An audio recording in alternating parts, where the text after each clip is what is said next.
Alright guys, glad to have you here. Today I have something a little bit different for you. You might have noticed in my last video, I included some flight footage played in reverse. Now that's something that I haven't done before. It's become kind of popular and I've never felt the need to do it because a lot of my flying is very fast, very acro, very proximity oriented, and I feel like that type of flying doesn't lend itself so much to the reverse playing of the footage. Now people complain, they say don't do that, only do backwards footage if you flew backwards, blah blah blah.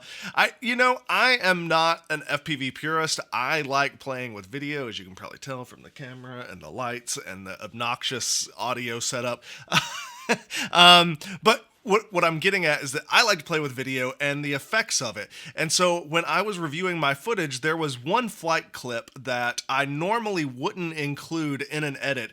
But when I was reviewing the footage, during the edit, you go forward through the footage and backwards and you're moving around. You're like, where am I going to cut? And I noticed that in reverse, the footage looked more interesting because it was an exploratory flight. It was a flight where I was really just feeling out the location, seeing how much range I could get video wise, and making sure that the control link worked, just testing out, seeing where I could and couldn't go, which means that I was kind of just at a leisurely pace, just cruising, checking out the different sections, and doing I don't want to call it long range, but doing a ranging flight. Let's call it that. It's a ranging flight. So that flight in reverse, when I was backing up through the footage in the edit, I was like, wow, that looks interesting as it like reveals this section of the spot and reveals that section of the spot. It got me thinking about a piece of gear that I have that I just don't use that often. And I'm going to show you that right now. So this is the setup that I flew for today. Okay, now we have a couple of things to note here. Number one, we have a GoPro in the forward facing position like you would normally expect, right? We also have a GoPro in the rear position. Quick shout out to Quad 3D who provided all of the 3D prints for this video. If you need anything for your Stingy or any of your other setups, Josh will hook it up. Link in the description. All right, back to the setup. So what we have is we have a 30-degree camera angle on the GoPro on the front and a 30-degree rearward camera angle on the GoPro on the bottom. Anytime that we're in a pretty steady forward flight here, we have a forward-looking GoPro and a rearward-looking GoPro. And so I am really curious how well this setup is going to do when we play the footage forward and backwards. So we can play the reverse camera in forward and get us receding out of a scene, or we can play the reverse camera in reverse and get us zooming into the scene like normal FPV footage. So I just threw the two up. I've got a bunch of footage that I want to review here with you guys and talk about some of the subtle differences of playing the footage in forward, playing the footage in reverse, and the effects of a rearward looking GoPro. And at the end, I'm going to get creative with some editing techniques, and we're going to do some really cool things with the edit at the end. So I hope you guys enjoy this. Let's jump right in. First clip here, we got 3 camera angles. We got me actually doing the flying. We got me sitting, actually guess 4 angles. We got me actually doing the flying, forward looking camera in the top left, rearward looking camera in the bottom left, and me over here guiding you through all of this. Okay, so let's just go for the takeoff here. All right, let's just see how it feels with the 2 GoPro setup and these props. That's not that bad. That's still kind of punchy. Yeah, it's definitely a heavier quad. Let's reset that. Just do some. All right, I'm really digging the reverse camera right now. Like, check that guy out. Before we get any further, let's just do some backup footage. So we have a decent shot with the reverse camera. I'm going to play it in reverse now. Wait, that is not the shot that I liked. Okay, this is the section that I liked. So, I mean, that could very easily be a forward-looking camera. You know what's weird is, like, that little shimmy. Looks good in the forward-looking camera, looks good in the forward, but in the reverse camera, going the other way, it looks weird. It's like a,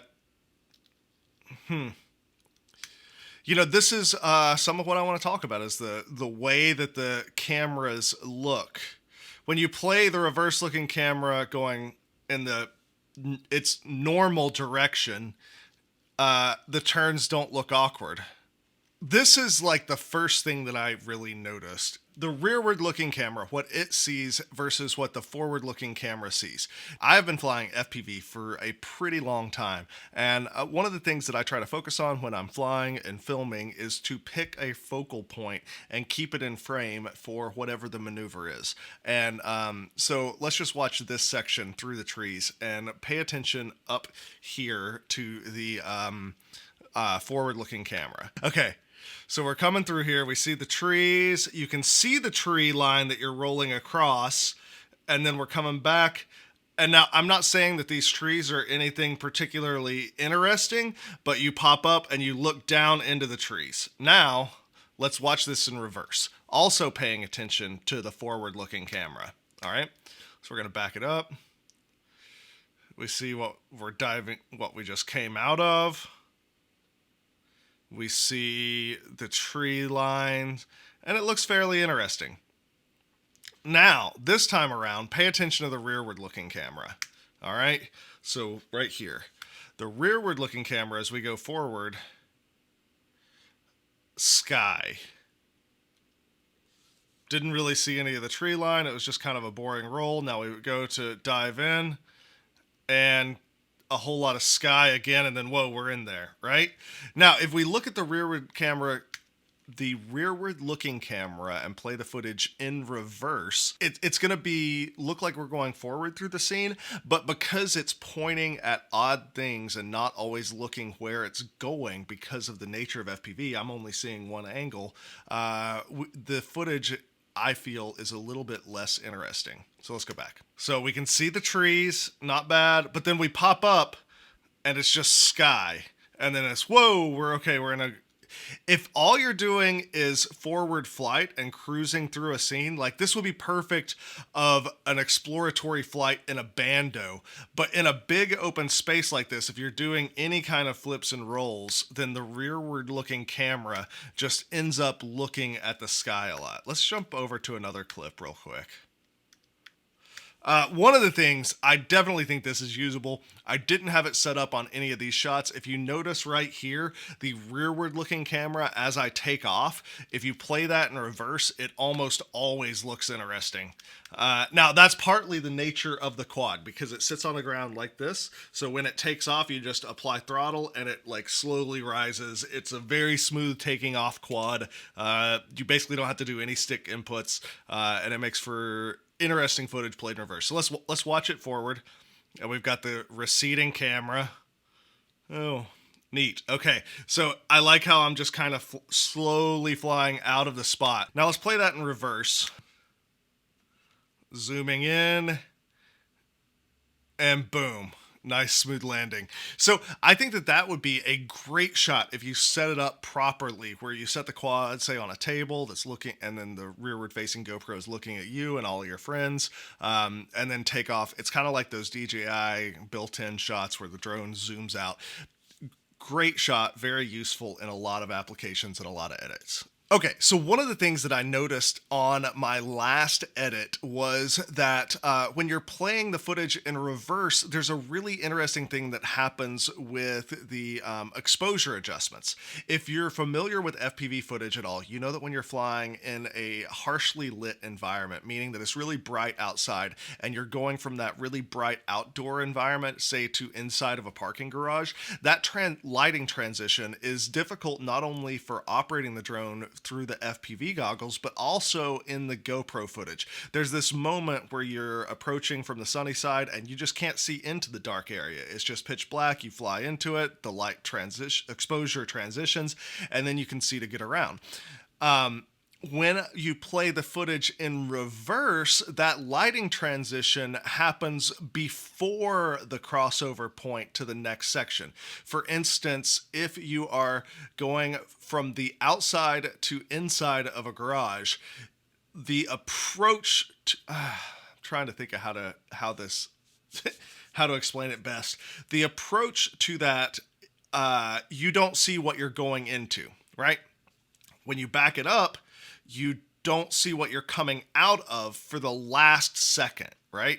Now, so I was curious what was going to happen if we did the same thing but with a rearward facing GoPro, because now if you play it to where you're going into the setting, you know what, let's dive in and see what we see. So the point of all of this talk is that the lighting wasn't harsh enough and I didn't feel like it illustrated the point well enough. So I went back out to fly the next day and got a whole new set of footage, and this is the footage that came from that.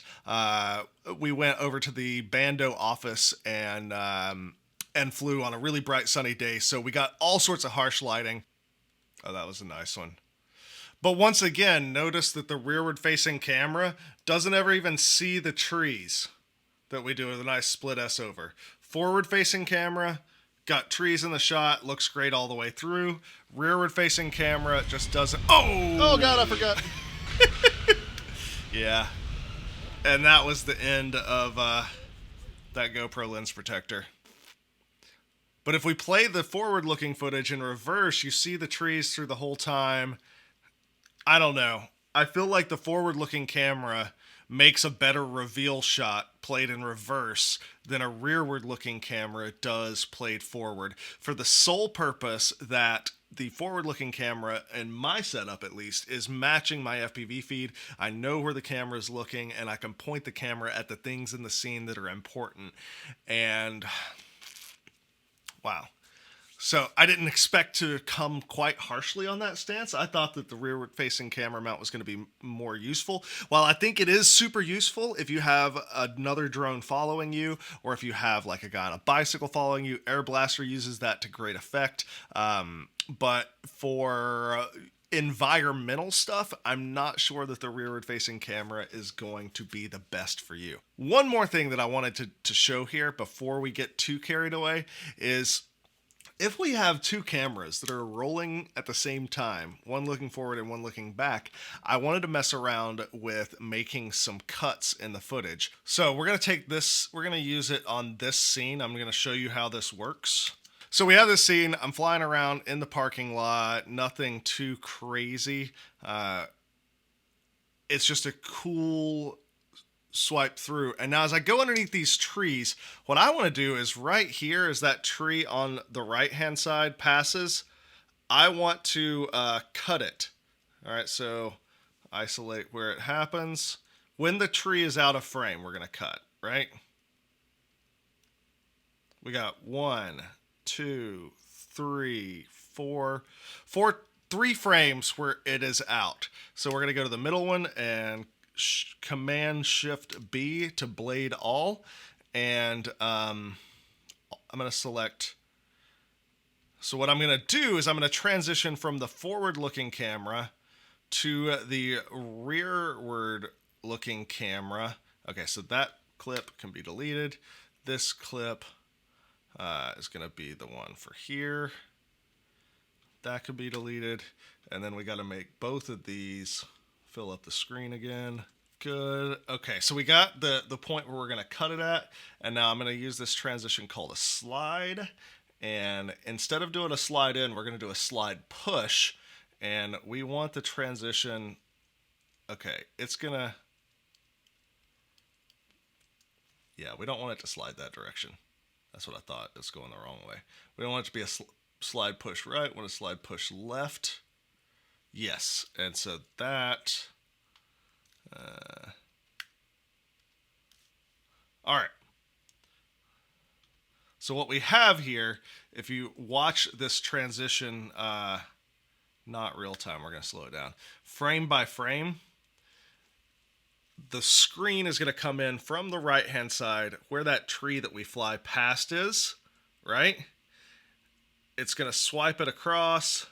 There will be 3 frames right there where there's no tree, and then it comes back out as the camera finishes the pan. And now we're on the rearward facing camera looking back at the trees as we fly away. Now, I'm going to press Option D to look at the duration of that. or no, I'm sorry, Control D, to get the duration. That is a 1 second transition. I feel like that's going to be way too much. I'm going to slow it to 15 frames. That'll be half a second because this is a 30 frame per second project, and give it a second to kind of render it out. It's probably not ready. I feel like that's still too... For this, I think it's the number of frames that the transition is going to take up is going to depend on how fast you're flying. So for me, let's see, we're there. I want it to feel like the whole quad is just transitioning through this as it looks to the right. So we go, whop. I don't know, that feels pretty good to me. What do you guys think? This is the effect that I had the idea for after I started shooting, what I thought would be an interesting little take. Now, if we play it forward, going through the scene, coming up on the spot, go underneath the tree line, and we're looking back, and now, cool. You know, and you can swipe back and forth from the forward-looking to the rearward-looking camera as you go through different scenes. So, all of that being said, my opinion stated on the usefulness of rearward-looking cameras, I think that they're awesome. I think that they're great for any time that you're filming subjects, like a car that would be behind you, a motorcyclist, you name it. In terms of environmental filming, it's really only helpful if you are flying through an environment without a lot of flippy floppies. Because once you start doing flips and rolls and acro maneuvers, you're going to be pointing the forward-looking camera at stuff, and you're going to be pointing the rearward-looking camera at sky or ground or something boring. So if you want to use both cameras, just keep it nice and simple and cruising through a section. Hope you guys enjoy the rest of the edit. If you do enjoy the videos that I'm making, please click that subscribe button, turn the notifications on so that you don't miss anything.